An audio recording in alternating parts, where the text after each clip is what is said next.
Hello, Cashflow Ninjas. MC Laubscher here. Are you interested in collapsing time in your financial plan and become financially free in 10 years or less? You can register for a free webinar to show you exactly how to do that at cashflowtactics.com/ninja. And now to Cashflow Ninja, episode 207 with Max Wright. Welcome to the Cashflow Ninja, the podcast empowering and inspiring people to discover how to generate their own income and manage, grow, and protect their own wealth in the new economy. Now, here is your host, MC Laubscher.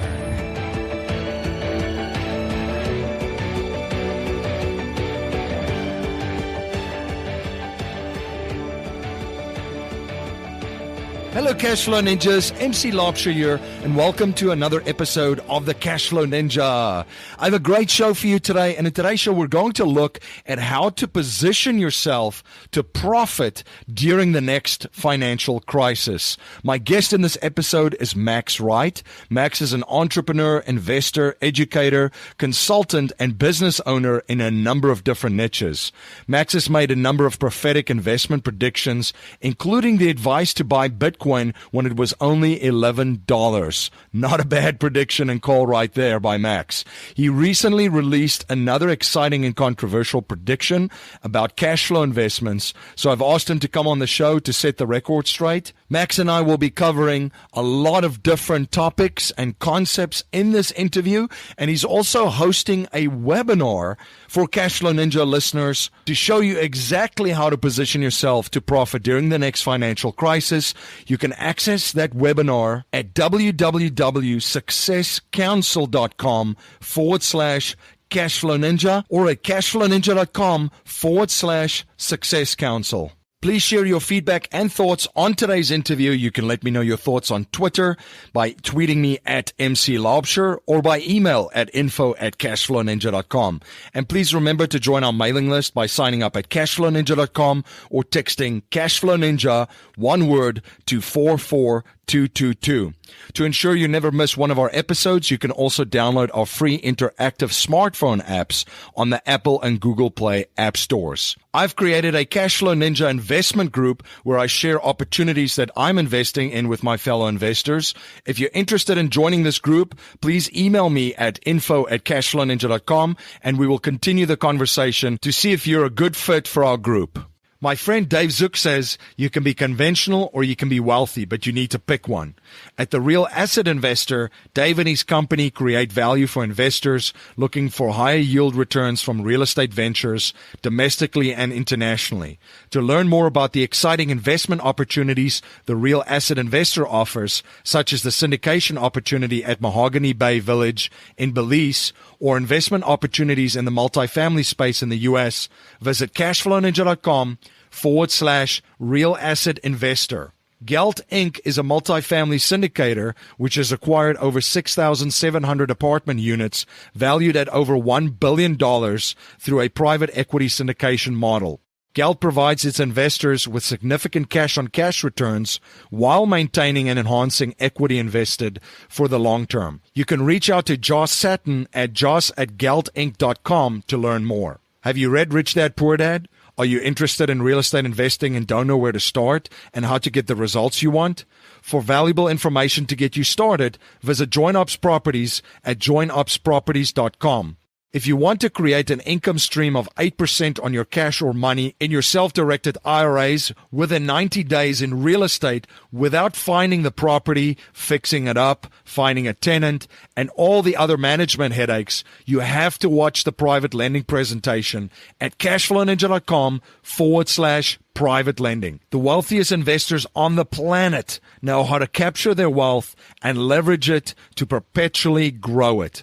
If you're interested in learning the premier strategies of the wealthiest individuals and families on the planet, you can access your free webinar at cashflowninja.com/be the bank. Max, welcome to the show. Thanks so much for having me, MC. Can you please share a little bit about your background and journey with my listeners? Sure. I mean, with regards to investment and money, or just generally? Yeah, absolutely. It sounds like you've got a little bit of a funny accent, so you're in the right place as well. So Yeah, share a little bit about where you're from, what you do, and a little bit about your journey of what got you to where you are at right now. sure. Well, started born and raised Sydney, Australia, and actually, if we're going to tie this into the story, I remember in like year 10, year 11 economics in high school.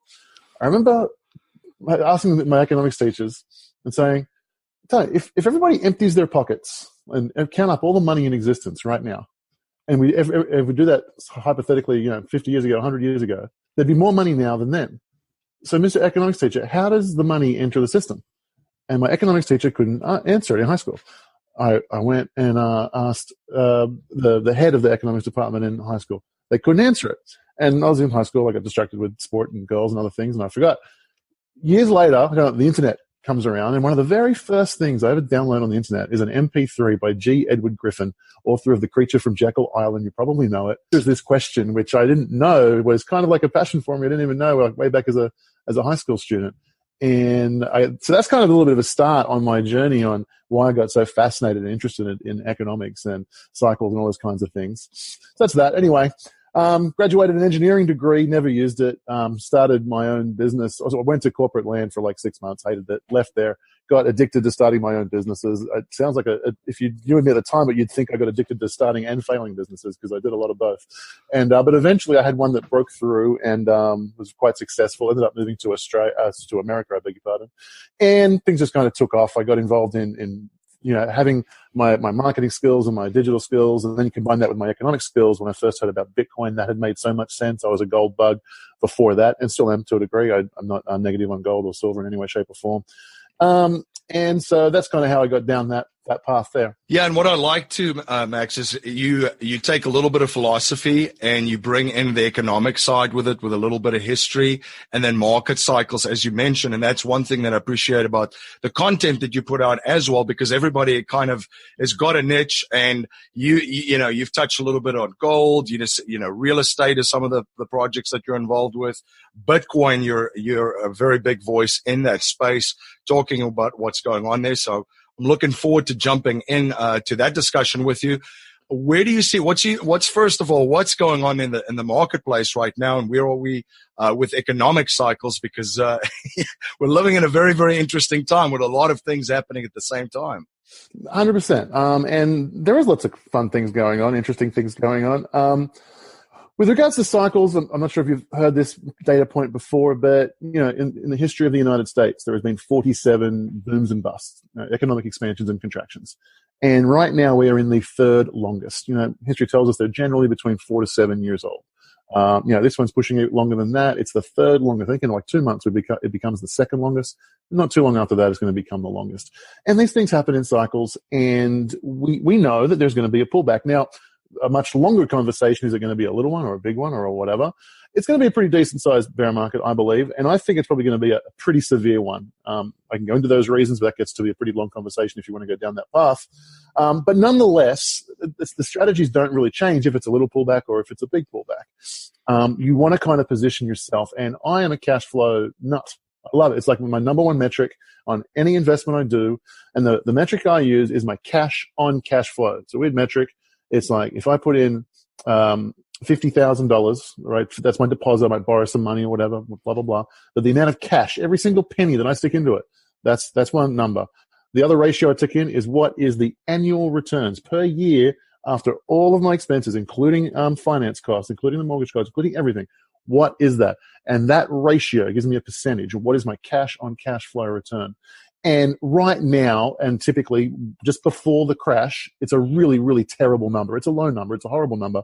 It's why the crash happens is because people are leveraging. They're bidding up the prices, chasing these capital gains, the appreciation of the real estate, the appreciation of the stock. That's what they think the profit is. It's not. The profit is the cash flow. They bid it up so much. If they get the cash flow just to pay back the mortgage and they're cash flow neutral, that's a victory. And if London, Sydney, Vancouver, if you only have to go to work and stick in $2,000-$3,000 a month to in addition to the rents to hold this property that's appreciating so fast, it's a victory for you. But if that crash happens, when that crash happens, and those prices get smashed, it's because people have bid up the prices so much, they've destroyed that cash on cash flow ratio. The market just has to reset. The prices come down, and what a lot of people don't realize is they hear about, the real estate market getting smashed. 2008 certainly did. Real estate in the US, on average, down 30%. On the east and west coasts, even more. In the Midland, a little bit less. The price of the real estate gets smashed. The rents do not. The rents don't. Maybe they get a little hit, but also at the same time, the Feds chop interest rates in half. So financing becomes, easy in terms of the cash flow is easy. The best time to invest in cash flows is after that crash. And so I've just spent years kind of preparing and working for that, because kind of tying into the question, kind of my journey, I've kind of retired several times. I turned 40 in a few months, actually. And the first time I kind of retired, I thought I was retired. I owned a business. I had started it with a partner. He wanted to keep running. I was done. I went and lived in the Caribbean for 3 years. I paid him a salary, and we split what was ever left. That was enough for me to live. I was retired. Well, eventually he kind of got a little bit disgruntled that he was doing all the work, and even though I was paying him a salary, he was like, "I want all the profits. Let me buy you out." I was like, "Okay, no worries. I'll let you buy me out." And I realized very quickly that actually, business, even though you think you're retired, you got a lot of income coming in with cash flow, it's not really retired. Real estate is where there's apps. Just if the bricks and mortars don't get butthurt about anything, bricks and mortars just put tenants in there and pay you cash flow, and whatever it takes to build up cash flow from that means genuine retirement for me. And also it means it's marked to inflation. If there's massive inflation, then rents go up. If there's massive deflation, rents go down. And so if you have cash flow coming from real estate, and it's covering all your costs, you are genuinely, completely financially free. So I became very obsessive about that. And what I realized was, although I was making a lot of money in a lot of different areas, a lot of different niches, what I was going to do is pour so much of that into purchasing cash flow from real estate after this crash, this inevitable crash, I would argue, that's going to happen sometime, I predict, in the next year or two. And I like what you're saying too about positioning yourself, because that's a question that I get a lot, and I'm sure that you get it as well. As, okay, well, when is it coming? Because, as you mentioned, we could go into and have, 3 or 4 podcasts about why this is coming and the big reasons out there in the bubble territory. But the main thing is about preparing yourself for what's coming.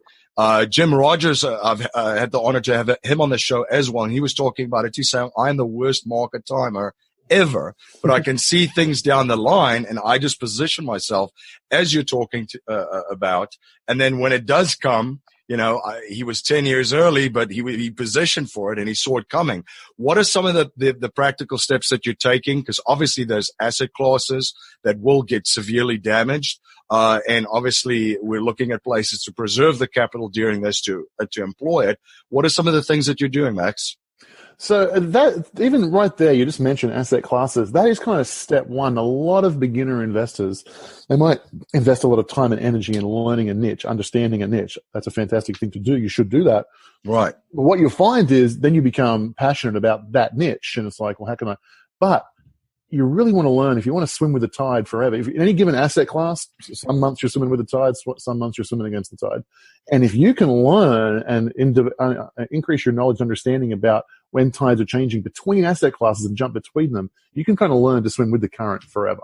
With the exception of those times, something's happening, I'm going to prepare for it. I understand I might be getting pushed back, waiting for that thing to happen. That kind of happens as well. But generally, you're going to spend more months swimming with the tide than not. So step one is understanding, get past any biases you have about one particular asset class. It might be great now or not great now. You're preparing for it, but understand you're almost certainly at some point, you're going to want to plan to switch out of that asset class and into another one. So that's step one.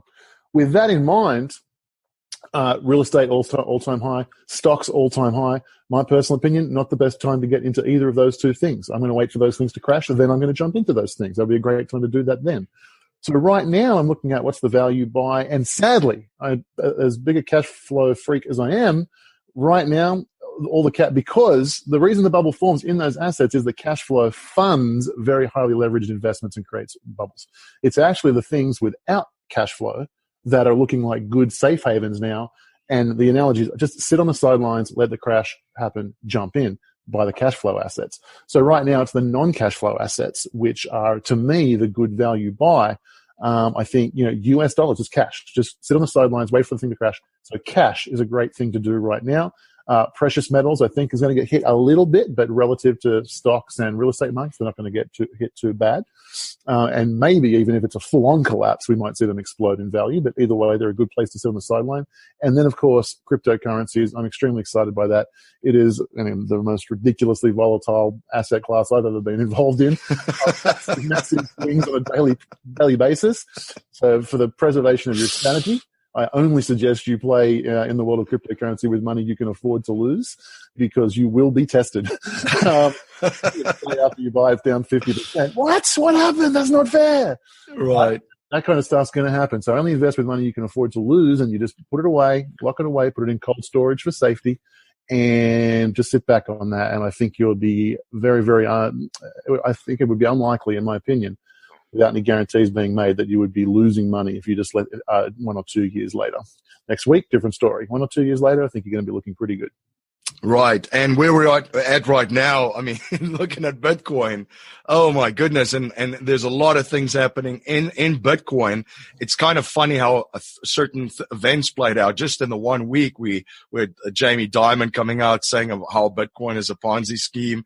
And the next thing the Chinese government makes a move like a day or so later. I'm sure not related at all. And then quite a correction, which everybody in the community was waiting for at some stage to go. Things just don't go straight up, right? And now, I mean, then we look at today, and things, well, they're looking to be moving in another direction again. So to your point, it's the wild, wild west out there. What is going on in this space, Max? You've shared how what you see at Bitcoin. This is obviously life changing the world. Can you speak to what's going on in the community right now, and just inform some of the listeners out there what are some of the things and how you saw the events that happened in the past week? Well, I mean, for the veterans, yeah, all that stuff is just noise, and it doesn't matter. China, who knows how that market operates, but we've been around this merry-go-round. China has banned Bitcoin about 7 times, I think, so far, and counting. Yes. All of a sudden, they announced China it's banned, price gets smashed for a week, someone makes a hell of a lot of money, and someone loses a bunch of money who fell for it, and within a few weeks, that kind of bounces back. So, anybody, the people in the community, they're just keep on building, keep on doing it. This is a long game. I think Andreas Antonopoulos made the prediction. He believes in it to take about 15 to 20 years for Bitcoin to really become a competitive, viable option as a reserve currency of the world. Now that's a big call. That is a big goal to hit. Now, 15 to 20 years from 2009. So that puts us on the upper end, if that prediction is accurate, to 2029. So, we got plenty of time to go here in this, but you are still very, very early, and it's going to be a very volatile ride. But if you stick with it, I think it's going to be a pretty darn good ride. Yeah, because I think from where I'm looking at right now, you have that early adoption kind of phase, right? And then the early adopters get in, and these people are, first of all, then the media started laughing at it first, right? Oh, tokens, what are you guys talking about? And then all of a sudden they say, oh my goodness, what's going on here? And then now you're a terrorist if you're using any cryptos because there's a panic. And then the big institutional organizations start kind of belittling it a little bit, which they still do. But phase 2, kind of in the build-up, there's a lot of institutional money now making its way not only into Bitcoin but in the crypto space, and just soaring into the blockchain space. Yeah, 100%. And that was a very predictable cycle. They will try and take over the space, I think, with some rubbish coins. We're using blockchain, but all of the cool features of Bitcoin and some of the other solid cryptocurrencies you've stripped out. And it's just a new way for you to counterfeit money. No, thank you. Right. Now, they do have an unbelievable propaganda machinery behind them in the world press. They do have unlimited amounts of money to throw at this. They're trying to preserve a $1 trillion scam. They're going to throw a lot of money at this, trying to do it. But at present, we're winning, and it's very much an education game with regards to can we teach the marketplace about why they would want to resist these kind of corporate attempts at takeover to create new different coins. I'm not against new coins. I'm not a Bitcoin maximalist. There's nothing wrong with new coins if they're sound money, if the foundations are correct. But using blockchain technology with hacks for the Fed and whoever else to manipulate the supply and whatever else, then that's obviously something that wants to be avoided. And it's up to us as leaders in the community to, educate people and get that message out to people and explain the benefits of the brand that is Bitcoin and Satoshi's vision. Yeah, no, absolutely. And then there's some very interesting other coins in there in the space. Ethereum has had a pretty good run with a lot of credibility behind it. Monero is making a way. Dash is in there. What are some of your thoughts on all of these other altcoins? Yeah, I mean, there's certainly, again, if you think Bitcoin's volatile, try the altcoin market. So yeah, there's a lot going on there, and there's now over 1,000 coins, I think.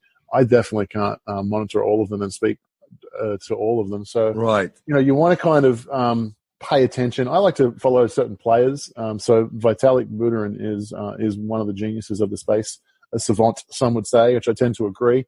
So he's someone worth following. He's going to be more likely to be involved in something. There's a real genuine technological leap and advancement. Probably obviously Satoshi, but he's no longer with us. And probably the other big player in the space is a gentleman called Dan Larimer. I'd say he's one of the geniuses out there who just consistently brings huge leaps of technology to the space. And so following those kinds of guys is a really good start in which coins we've all got limited resources. You've only got a certain amount of time to follow a certain amount of coins. So that's a really good place to start, I think, in where you want to start following things. You're listening to Max Wright on the Cashflow Ninja podcast. We will be right back after a word from our sponsor. Are you having a hard time finding great investment properties? Unfortunately, the best deals are rarely found locally. Successful investing begins with the right properties in the right markets. Norada Real Estate provides everything you need to invest in the best deals across the United States. Our simple, proven system will help you create real wealth and passive monthly cash flow. Learn how to find the best deals by downloading your free copy of The Ultimate Guide to Passive Real Estate Investing at noradarealestate.com. That's NORADA realestate.com. You're listening to Max Wright on the Cashflow Ninja podcast, and now back to our interview. Yeah, and it's very interesting too. So Dan Larimer from Steemit, formerly Steemit, he's also launched a new coin, EOS. But yeah, it's very, very interesting to tie into the decentralization, not just of money, but now the information. You're pretty active on YouTube. We've seen a lot of stuff going on there. We saw a lot of stuff in the last 2 years on Google and Facebook and all of that. So I can definitely see, Steemit, and we've got DTube is now another one. There's another one called BitChute just on the videos, that are looking pretty prominent. What are some of your thoughts? What's happening out there, just as far as the censorship and some opportunities on other platforms that are coming up? This is really, that's my passion. Really, I talk a lot about money and markets. I care about one thing: freedom. The only reason I want money is so I've got financial freedom, and political freedom is even more important than financial freedom. So I spend a lot of time talking about those things. The whole system, and I've been watching this for 2 decades, paying very, very close attention to it. And screaming from the rooftop, hey guys, there is a war on for your mind. You need to pay attention. You are going to government-run schools and you're being indoctrinated in the idea that government's supposed to solve all our problems, taking away personal responsibility. And it felt like, obviously it was not, there's a little, but there's a community out there been campaigning for this for years. And not that Trump is the perfect poster boy for the movement by a long stretch, but certainly with Brexit and the Trump phenomenon and everyone, just the amount of what I'd call red pilling going on in the community right now. So you've just seen so many people in the last little bit have understood that the mainstream media is just the propaganda wing of the elitist corporation who are trying to take over the world, take over our minds. The education system, the school-funded education system, both at college and at high school and elementary school level, is just another form of that propaganda wing of that same status quo institution. And we had a couple of little wins. We had Brexit. We had Trump, one guy in one office. This is going to be a long game. There are tens of thousands of bureaucrats in every different country all over the world. And they've just been filling up, with people who have these leftist ideology into those positions in the media, in schools, in politics, it is going to take a long time to route them all out. And the only reason we've been successful in this one time is because the mainstream media lost control of the narrative. The alternative media through social media took it over, and they've immediately recognized the threat and are moving to censor it all hardcore. Facebook, Google, Twitter, all of those are going to be, YouTube, Twitter, all of these are going to be going down very, very hard, very, very soon, I predict. But the only if an alternative is produced. And so if an alternative is produced, you're going to see a very, very quick shift away. All the cool kids will be getting off those platforms very, very quickly, which means from an investor perspective, if you know that and understand that about the zeitgeist of the world at the moment, and you put your money in those things and you find those ones that are just going to go and eat Facebook's lunch, eat Twitter's lunch, eat YouTube's lunch, then the opportunity is fantastic. So a couple of things to know that that's what we want to try and anticipate. That's what we want to go and get involved in. Okay, cool. How are we going to know about that, and how are we going to lend ourselves to understand that? Well, we need to understand that the desire for freedom of political speech has created a massive marketplace for anybody who creates solutions to those ideas. Right. So if you have a solution to those ideas, all of a sudden you have a massive market that exists now that didn't exist 24 months ago. So you're going to see these platforms, these ideas flourish left and right, lots and lots of money thrown at them to get them off the ground, because there is time is of the essence. Let's get these damn things built.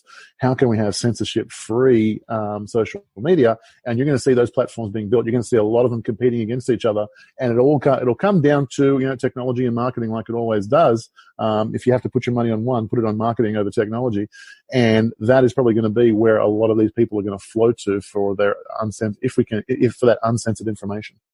What I really like about it too is the little guy, that David can actually have a legitimate shot of tumbling Goliath in that analogy, because if you're on a platform like Steemit and you create good content, solid content, based on actual facts of what is going on, and you're garnering a little bit of a following, I mean, there's nothing that can stop you at that stage. There's no algorithms that can come in or someone that can manipulate it or play around. If it's completely decentralized, you're going to have just the same opportunity as everybody else there that's getting paid, thousands of dollars by some of these media corporations, which, what is it, like 5 or 6 that own all the media right now?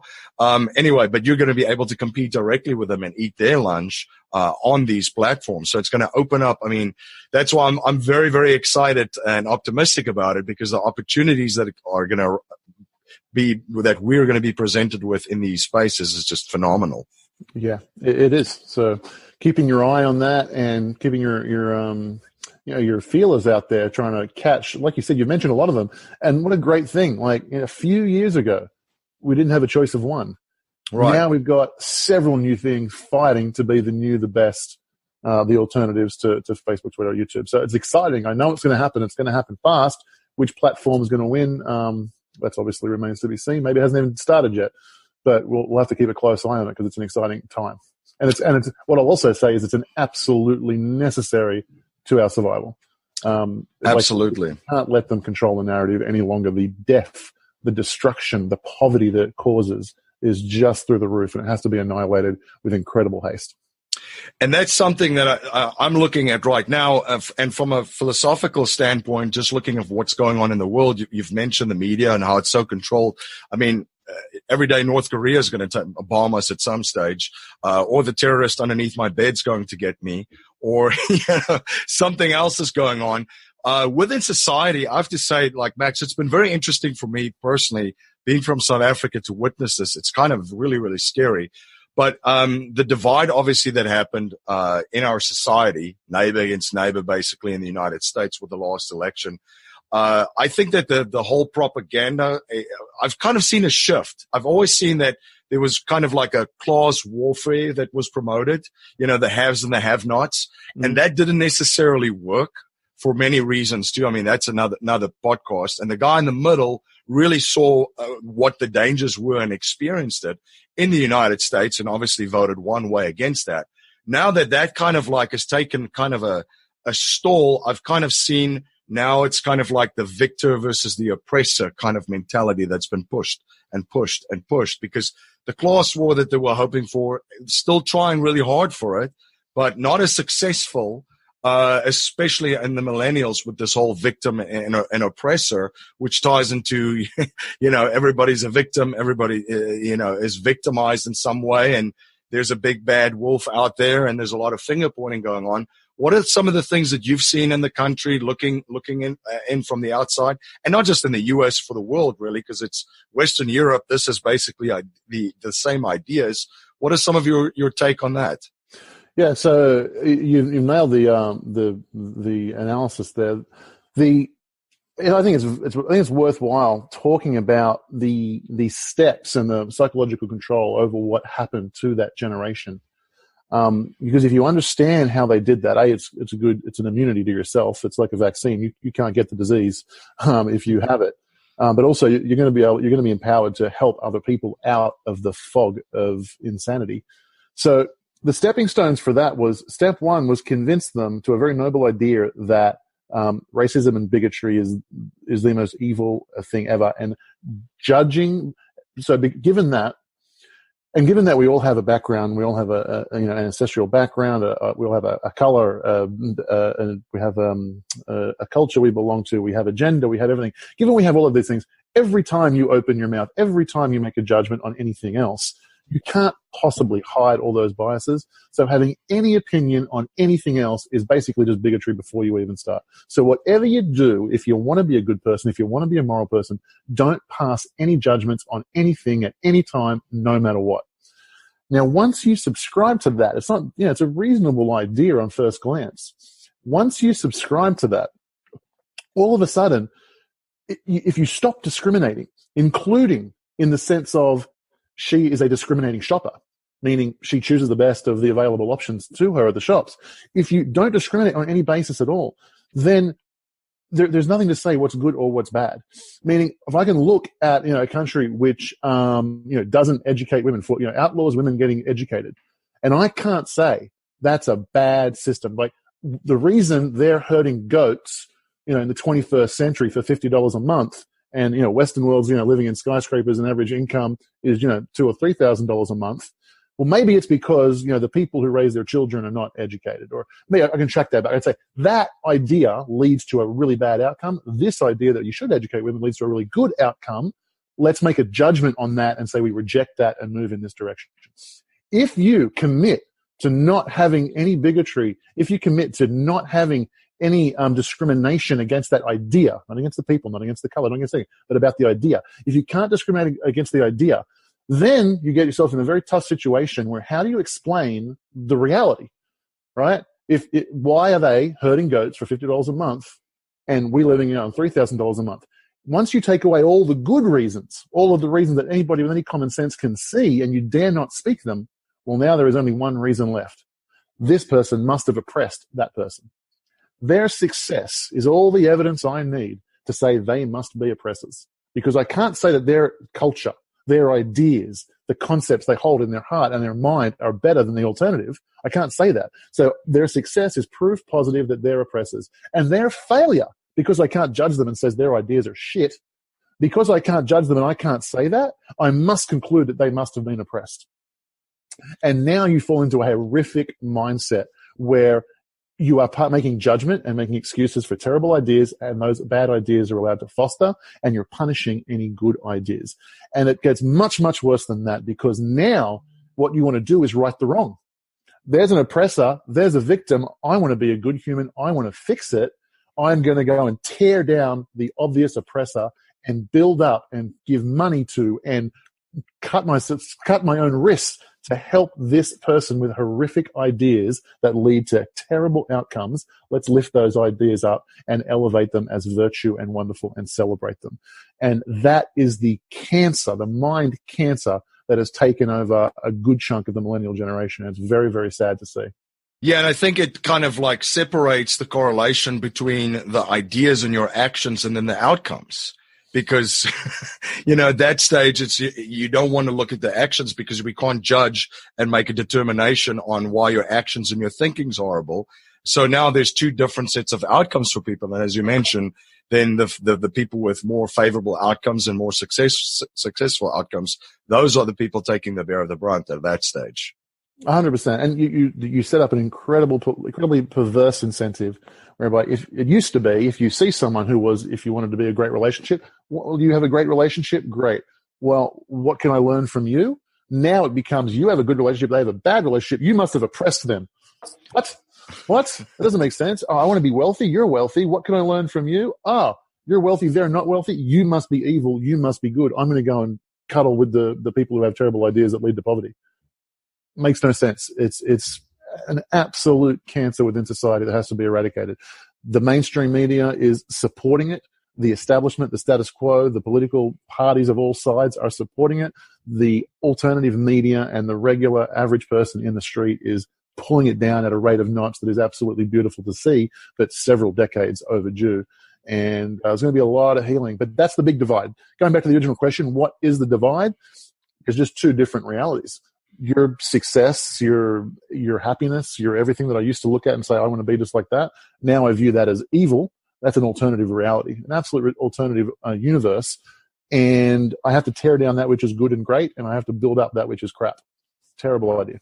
Yeah, and I had a conversation with Doug Casey about a lot of things going on was that Facebook is now recognizing, 48 different genders and all these other things. I mean, we're basically in an asylum, and then whether the one group still, again, perfect for, the freedom of individual freedom as far as what you can identify with and all that things. But then the next step becomes, well, now we're going to pass a bill of anybody that doesn't subscribe to or wants to navigate reality the same or acknowledge that or use different pronouns and basically get them in trouble, which is we're looking at California. So it's quite bizarre and a very, very important to understand these things. And that's why I wanted to kind of lead with that, because philosophy, the way that you view the world and your understanding of values and principles, all of these things tie in together when it comes to building sustainable wealth and cash flow. Yeah, this is, this is just pre-Enlightenment ideas. I mean, what catapulted the West into our quality of lifestyle that we enjoy today is these concepts of freedom of speech, never using violence against hate speech. Like, never ever. The person who initiates the physical violence is always the person in the wrong, no matter what. No matter what evil nonsense is said, it's always a person that was critical. We used to, shoot it out in the street. We used to, we watch Game of Thrones. We know how arguments used to be settled. Whoever killed the other one, that was who was right. And, think of what the church did to scientists who were trying to tell people that the world is not flat. All these kind of things. And then we had the Enlightenment. And the Enlightenment was, we're not going to get rid of bad ideas through violence. We're going to talk about it, and we're going to use arguments, and we're going to teach our citizenry to use logic to beat that. And that is what catapulted us out of the world of superstition, out of that nonsense, and into the world of science. And that it all based on never, ever, ever use violence to settle your arguments. Always talk it out and use logic, and let people the weapons that you have to change someone's mind is the power of persuasion and the power of good example and the power of ostracism. If you don't want to speak to them, you don't want to do business with them, no problem. Then let them be out, let them get over there and be poor by themselves because you choose not to do that. Okay, but now we have gone back centuries and suggested it's okay to use violence, put someone in jail, kick them, beat them, throw a brick through their business. If they have an opinion that is different to yours, then this is tragic. Canada just wanted to push through a law that says it wanted to make it illegal and put in jail time to criticize Islam. Now, how much would you have to hate Muslim people to rob them of the opportunity to go through the Enlightenment that the Christian world went through? What sent Christians through the Enlightenment was criticism of Christianity. That's what made them great. That's what made them strong. That's what brought them into the civilized world. And to rob other parts of the world who have not gone through that yet and rob them of criticism is so tragic, so painful. It's really, really sad. Absolutely. And we definitely need a diversity of opinions and ideas. And that's one thing that I enjoy about your show. And there's many other guys out there and gals that I follow as well that constantly challenges my thinking and my mindset and opens myself up to new ways of looking at things. And boy, did I really have that right. And I mean, that's part of the learning process and life. And looking at what constant learning and studying, Max, one habit I've observed from wealthy and successful people is that they're always studying new subjects and learning new skill sets. So what are you currently studying right now, and what skill sets are you currently learning? Very much in the I mean, that's a daily practice. But right now, I'm really gearing up for what's after this next crash. What's the world going to look like? I think it's going to be a pretty big one. What's the world going to look like, and what skill sets are going to be needed? Like I said, the skill set that I want to move into very, very heavily in that is only getting into real estate after that. So even though right now I don't think it's a great time to be doing it, I'm doing it to build a skill set so I can move very, very quickly. That's what I do over there on the business front. What I'm also spending a hell of a lot of time doing is parenting. I have one little boy, spoiled rotten, coming up to 3 years old, and I get to spend a lot of time with him, more so than most parents do. And a lot of about that is just building the next generation, building that new mindset. Well, I mean, going back to an older mindset, but the weird left turn that we took the last few decades, let's get rid of that. And raising good children, that is one of the keys to what's going to take place. Now, a core message in our show is to leave our families and communities and the world better than we found it by passing down a mindset and values and principles, as we've discussed, to the future generations, not just money. So if you cannot pass on any money to future generations, and we're only allowed to pass on 3 principles to them to build wealth and achieve happiness and success, what would they be? One would be the non-aggression principle. And the way I say that is if you ever have to use fraud or violence or threat of violence, if you're the initiator of any of those 3 things, you're in the wrong. Stop. Go back. You'll never achieve good with a non-good means. So the means must be virtuous as well as the outcome. So that's the non-aggression principle. Second one is to be self-sufficient. And the way I would say that is produce more than you consume. And it's okay to measure that in dollar terms. Produce more than you consume. And let me think. Third one, learn every day. Learning has to be a passion. Education is the most important thing. And so make a commitment to learn something every single day. No, absolutely. And that's why I talk about skill sets too. It's so important. And you touched upon what's going on in the school system earlier. And, I've shared my opinion about it too. Folks just have to read The Weapons of Mass Instruction by John Taylor Gatto to know what's going on and see the product of the system. And the same in colleges, right? I mean, I don't think in marketing classes they're teaching a course on podcasting yet. So it's truly about finding the skills, which in this exciting time that we live in, there's so many resources out there, so much free content, which you help to contribute online and in your channel, Contrarian Dude, which I really enjoy. Max, you're putting on a webinar to this big bold prediction. Can you give us a little bit of a teaser and also tell us where folks can access that webinar? Sure. The URL is successcouncil.com/Cashflow Ninja. That will be all lowercase. And what we talk about on that webinar is basically it's a prediction about how the next few years are going to play out. I don't know the exact timing. Please don't ask. I don't know about the exact timing of when this crash is coming, but we do know it's coming. It's just due, which makes it really easy because the fact that it's so overdue, we know that it's going to be coming soon. It makes it kind of easy to plan for. Yeah. And so there are going to be 3 distinct phases of the next crash that I've identified. And I specifically tell you which asset classes are going to skyrocket, which asset classes are going to get smashed down, how to jump back and forth between them to ride those waves up perfectly. At least in my opinion, I think it's great content. It's completely free. You can go ahead and register for that now. I'm only doing it for a little while longer. It's successcouncil.com/Cashflow Ninja. And the spelling of council, because there's 2 spellings, it's COUNCIL. So successcouncil.com/Cashflow Ninja. Perfect. Are there any other platforms that folks out there can follow you on and where they can reach out? I'm a little bit anti social media, actually, okay. to my own detriment, but you can get me on YouTube at Contrarian Dude. I definitely recommend the YouTube channel, and I'll put a link below this video and also in our show notes at Cashflow Ninja. Max, thank you so much for coming on the show and sharing your journey and your knowledge and providing so much value for my listeners. This has been a blast connecting. Thank you so much for having me. This is MC Laubscher, the host of the Cashflow Ninja podcast. As you may know, I'm also the president and chief wealth strategist of Valhalla Wealth Financial. We help individuals, families, small businesses, entrepreneurs, and professionals build their wealth outside of Wall Street and help investors maximize the use of every dollar in their personal economy and boost their investment gains. We do this by combining the capital and investments with the financial vehicle of the wealthy according to the infinite banking concept.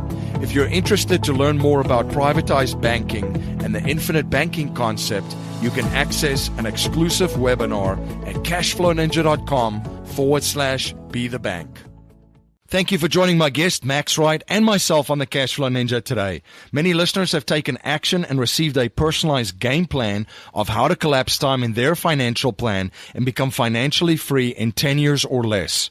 If you're interested in a personalized game plan and custom roadmap to achieve financial freedom in 10 years or less, you can register for a free webinar at cashflowtactics.com/ninja. If you like what you hear and appreciate what we're trying to build here at the Cashflow Ninja, please subscribe, rate, and review our show on iTunes and share our show with family, friends in your network. I'm always trying to learn and improve in every area of my life, so if there's any way that I can provide more value for you and serve you better, please reach out to me at info@cashflowninja.com. If you're not a subscriber to the Cashflow Ninja Gashku newsletter, you can sign up for our newsletter at cashflowninja.com or text Cashflow Ninja to 44222. Geld Inc. is a multifamily owner which has acquired over 6,700 apartment units valued at over $1 billion through a private equity syndication model. Banking on the renter revolution amongst millennials and baby boomers, all-time low home ownership rates, and a major shortage of well-located apartments at affordable price points, Geld has provided its investors with consistent cash-on-cash returns while maintaining and enhancing equity invested for the long term. For more information on how to achieve sustainable yield for the long term, you can email Josh Satin at josh@geldinc.com. Smart investors know that the banks actually don't own most automatic teller machines. In fact, the opportunity for private investment provides stellar passive returns, figures in the double digits, with the added bonus that most of the income is tax-free. Who wants to walk blindly past an ATM and not cash in on that opportunity? ATM machine ownership brings you a steady stream of hands-off passive income. Dave Zook and the Real Asset Investor team have been providing opportunities for investors in this uptrending activity of ATM use. If you're an accredited investor and would like more information on how you can invest in this exclusive asset class that very few investors will ever have access to, sign up for your free webinar on how to create income streams from ATMs at cashflowninja.com/real asset investor. Jimmy Freeland and Bob Scott have been in your shoes and have used real estate investing to become financially free. They have designed a system to take any beginner to an experienced deal-making investor in the least amount of time. They offer opportunities from basic education, coaching, bridge loan investing, to turnkey investments in the cash-flowing market of St. Louis, Missouri. For more information, please visit joinupsproperties.com or call Jimmy and Bob at 314-799-2247.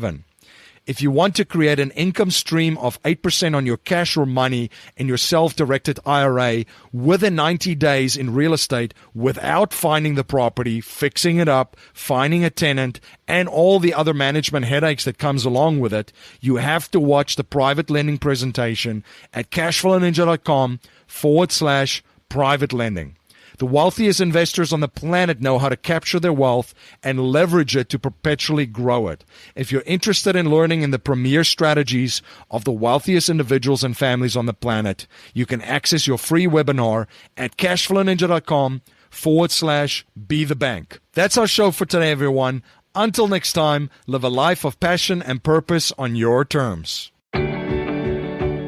You have been listening to the Cashflow Ninja with your host, MC Laubscher, the podcast empowering and inspiring people to discover how to generate their own income and manage, grow, and protect their own wealth in the new economy.